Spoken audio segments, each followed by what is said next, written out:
Hi there, I'm Paul Christie, and I was a radio personality in Houston for 30 years at KRBE, KHMX, other stations. And I terrorized my family in those days by sharing personal stories on the air quite frequently. However, part of my personal life, which I didn't share very often, was my love for animals, dogs, and particularly cats.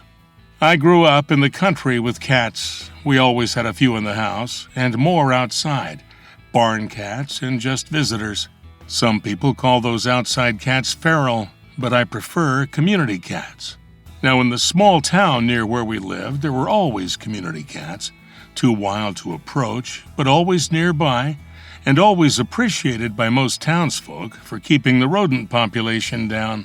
That's how this association of cats and people began, after all, over 10,000 years ago with the first agricultural societies. Cats more or less domesticated themselves by learning that where there are humans, there are mice invading granaries. Thus, it was a happy outcome for the cats who found lots of prey in the grain storehouses, and for the people who received free control of rodents. And still today, community cats serve society if they are permitted to.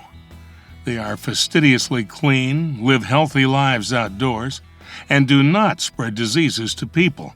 That is simply false, and has been proven by the country's leading epidemiologists and modern public health officials.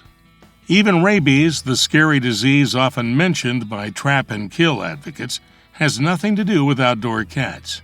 According to the CDC, the risk of catching rabies from a feral cat is almost non-existent.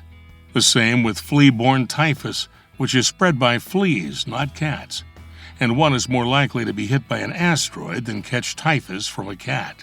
Still, the one public concern about community or feral cats is their population. Cats have survived over the centuries by propagating themselves quite effectively. Now that is where trap, neuter, return has begun to save the day and the cats. Since it has been proven that wiping out a colony of feral cats accomplishes nothing but cruelty, because we create a vacuum where a new colony may move in, the trap, neuter, return programs are a civilized, humane answer to the outdoor cat population problem. Others can explain how it works, but please know that it does work. I've taken too much of your time, but I should point out, I live with 4 cats who were labeled feral as older kittens and were set to be released back to where they had been trapped, but while with us, they decided to be domestic. They are the best pets we've ever had. Please, while you have a chance, try to join the no-kill movement that's spreading to modern communities all over the country, and study TNR, Trap, Neuter, Return. We can afford these programs, and if, as it has been said by philosophers, a society may be judged by how it treats its defenseless animals, you'll make us proud. Thank you.